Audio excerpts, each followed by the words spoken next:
अचानक पटना में कई छात्र और कई छात्र संगठन जो है वो सड़कों के ऊपर उतर जाते हैं और उनका कहना होता है कि भाई साहब बीपीएससी में नॉर्मलाइजेशन नहीं होना चाहिए। इसको लेके पटना के खान सर से लेके रहमान सर तक और तेजस्वी यादव भी अपना समर्थन दे देते हैं कि भाई साहब बीपीएससी में नॉर्मलाइजेशन जैसी कोई प्रक्रिया नहीं होनी चाहिए, वरना इसका खामियाजा सरकार को भुगतना पड़ सकता है। आखिरकार ये नॉर्मलाइजेशन है क्या?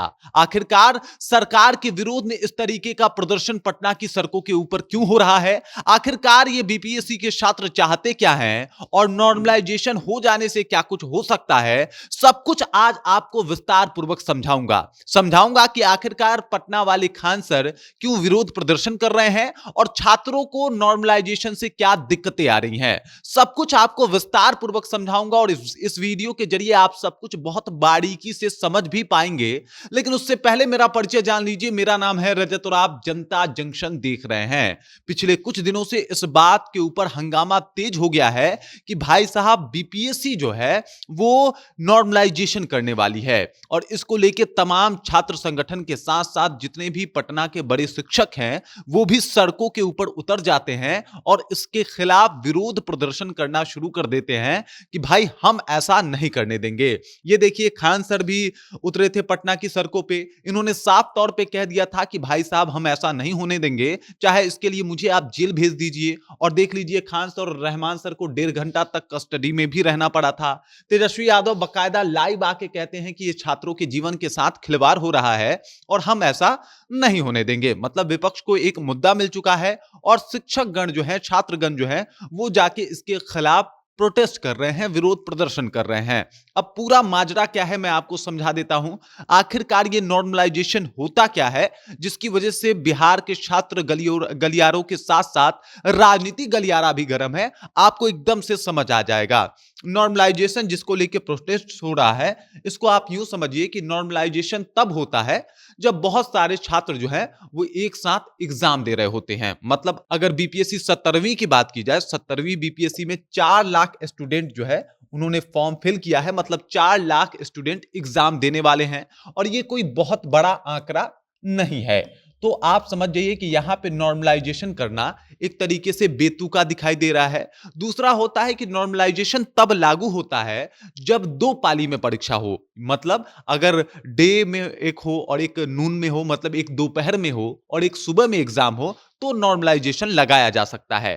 अन्यथा नॉर्मलाइजेशन का कोई मतलब नहीं है। मान लीजिए कि पहले पाली में एग्जाम होता है 9 बजे से, दूसरे पाली में एक एग्जाम होता है 12 बजे से और ये दोनों पाली में जो है एग्जाम हो रहे हैं और इस इन प्रक्रिया में जो है वो नॉर्मलाइजेशन लगाया जाता है ताकि रिजल्ट जो है वो थोड़े फेयर आए। मतलब अगर मान लीजिए पहले पाली में एग्जाम हुआ और पहले पाली का एग्जाम थोड़ा आसान हुआ, तो वहां पे जो मान लीजिए कि सबसे जिसका ज्यादा नंबर आया पहले पाली में उसका नंबर है 90 और दूसरे पाली का थोड़ा सा पेपर जो था वो डिफिकल्ट था, यहां पे नंबर आया 80।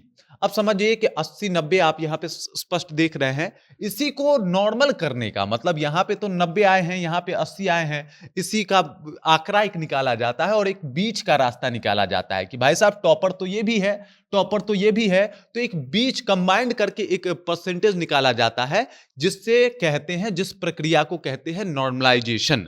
अब आप समझिए कि नॉर्मलाइजेशन करने से क्या कुछ दिक्कतें आ सकती हैं, मतलब जिसका अंदेशा जो है वो छात्र बता रहे हैं। सबसे पहले देखिए यूपीएससी भी कराता है नॉर्मलाइजेशन, तो ये कोई ऐसा चीज नहीं है जो पहली बार हो रहा हो देश में, मतलब ऐसा होते आया है।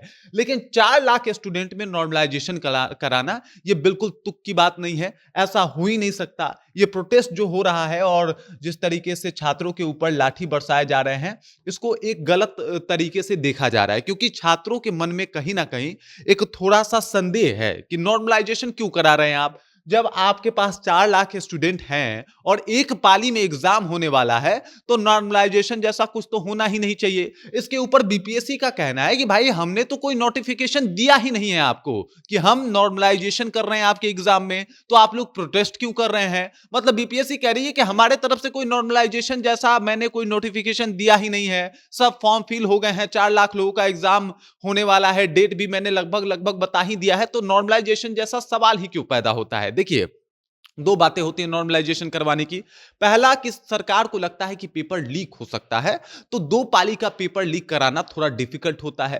तो इसके ऊपर सवाल फिर से सरकार से पूछा जाना चाहिए कि भाई साहब, क्या आपको अपने तंत्र पे भरोसा नहीं है, या फिर सरकार एक पेपर लीक रोकने में नाकामयाब साबित हो रही है, इस वजह से नॉर्मलाइजेशन करवा रही है। दूसरा रीजन होता है कि अगर आप मान लीजिए एक पाली की परीक्षा में नॉर्मलाइजेशन करा रहे हैं, तो किससे करा रहे हैं, किससे कंपेयर करेंगे, कैसे नॉर्मलाइज करेंगे उस एग्जाम को? तो ये होना ही असंभव है, मतलब ऐसा नहीं होना चाहिए। दूसरा ये है कि नॉर्मलाइजेशन से जो छात्र हैं वो इसलिए घबराते हैं क्योंकि इसमें पारदर्शिता खत्म हो जाती है। अब जैसा कि मैंने बताया कि किसी का 90 मार्क्स आया, किसी का 80 मार्क्स आया, जो एक बीच का मार्क्स जो है वो मैथमेटिकल फॉर्मूलाज पे निकाला जाता है और उनको वो दे दिया जाता है कि भैया आपका जो है, इनका बता दिया जाएगा कि 85% आया और आपका भी 85% आया। मतलब एग्जाम्पल के तौर पे बता रहा हूं, ये हो गया एक नॉर्मलाइजेशन। मतलब 90 वाला का भी 85 और 80 वाला का 85 बता दिया जाएगा क्योंकि ये दो पाली में एग्जाम हुए हैं। इसे ही नॉर्मलाइजेशन कहते हैं। लेकिन ये दो पाली में एग्जाम में तो समझ में आता है, एक पाली में समझ में नहीं आ रहा है, तो ये पारदर्शिता मिट जाती है। अब मान लीजिए कि ये जो 90% वाला है, उसे कैसे पता चलेगा कि उसका 90% आया है? क्योंकि जो रिजल्ट दिखाया जाएगा वो तो 85 दिखाया जाएगा। 80 वाले को भी लगेगा कि मेरा 85 आया है, तो पारदर्शिता मिट जाती है। और इसी को लेके छात्र टेंशन में है और कह रहे हैं कि भाई साहब, इस तरीके से किसी को भी लाके बिठाया जा सकता है, और इसको लेके उनकी चिंता जो है वो लगातार बढ़ती जा रही है। खान सर ने इस बात का जिक्र भी किया कि भाई साहब, नॉर्मलाइजेशन करके लोग चाह रहे हैं कि एसडीएम और बाकी बड़ी बड़ी जो कुर्सियां हैं उसको हैक किया जा सके, और इसी को लेके वो विरोध प्रदर्शन कर रहे हैं। मतलब खान सर ने बिल्कुल इस बात को क्लियर किया और बताया। इसको लेके इनको 1.5 घंटे के लिए कस्टडी में भी रखना पड़ा। इधर तेजस्वी यादव ने भी आके कहा कि बिहार के छात्रों के साथ जो है वो खिलवाड़ किया जा रहा है, और आप समझ जाइए कि ये सारे छात्र जो हैं वो अधिकारी बनेंगे। मतलब ये लोग अधिकारी बनेंगे, लेकिन मिस इंफॉर्मेशन की वजह से इनको लगा कि ऐसा हो सकता है कि बिहार सरकार जो है, मतलब बीपीएससी जो है, वो नॉर्मलाइजेशन करेगी, और इसको लेके ये लोग विरोध प्रदर्शन करने लगे। मतलब प्रोटेस्ट पे बैठ गए। पुलिस कह रही है, मतलब बीपीएससी कह रही है कि भाई, हमने अभी तक ऐसा कोई नोटिफिकेशन जारी नहीं किया, तो ये तुक ही गलत है, ये तरीका ही गलत है। एक पाली में एग्जाम होना है तो नॉर्मलाइजेशन हो ही नहीं सकता, और अगर एक पाली में नॉर्मलाइजेशन की बातें हो रही हैं तो भाई साहब, ये तो बिल्कुल गलत है और इसका विरोध होना भी चाहिए। लेकिन अगर एक पाली में एग्जाम है, 4 लाख लोग एग्जाम दे रहे हैं, तो नॉर्मलाइजेशन जैसा कुछ होना नहीं चाहिए और हो नहीं सकता।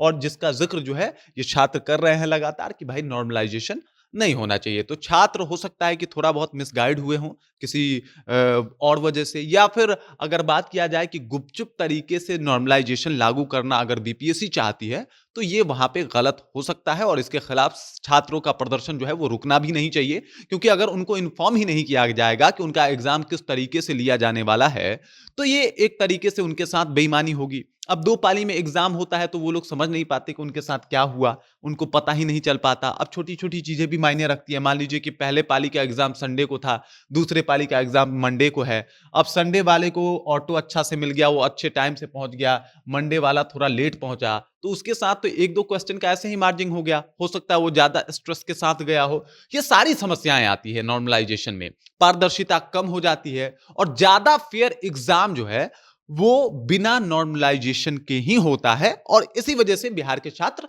प्रोटेस्ट कर रहे हैं। लेकिन अगर देखा जाए तो छात्र इसलिए भी प्रोटेस्ट कर रहे हैं क्योंकि अभी तक कोई नोटिफिकेशन नहीं आया है और मिसगाइड किया जा रहा है। बीपीएससी कह रहा है कि भाई, हम नॉर्मलाइजेशन जैसा कुछ बात ही नहीं कह रहे हैं। अभी आप लोग इस बात को लेके जो है प्रोटेस्ट क्यों कर रहे हैं? मतलब हमने तो अभी कोई नोटिफिकेशन इसके लिए दिया ही नहीं है, और इसी के ऊपर बहस चल रही है। देखिए आखिरकार क्या होता है, अंततोगत्वा क्या होता है। लेकिन फिलहाल मामला यहीं पे रुका हुआ है। मुझे लगता है छात्रों को भी थोड़ा सा इंतजार करना चाहिए, ये पूरी तरीके से समझना चाहिए कि भाई साहब, वाकई लागू कर रही है बीपीएससी नॉर्मलाइजेशन, या फिर यूं ही बातें जो है वो बाहर आ गई हैं और फ्लो फ्लो में लोग प्रदर्शन कर रहे हैं। और अगर बीपीएससी ऐसा कर रही है तो बिल्कुल उसके ऊपर भी ये विचार करना चाहिए कि नॉर्मलाइजेशन करने से पहले पहले वो छात्रों को इन्फॉर्म करे और ये बताए कि 4 लाख लोगों में उसको नॉर्मलाइजेशन करने की आवश्यकता क्यों पड़ रही है। बाकी इस खबर को लेके, इस जानकारी को लेके, नॉर्मलाइजेशन को लेके और जो ये छात्र प्रोटेस्ट कर रहे हैं इस बात को लेके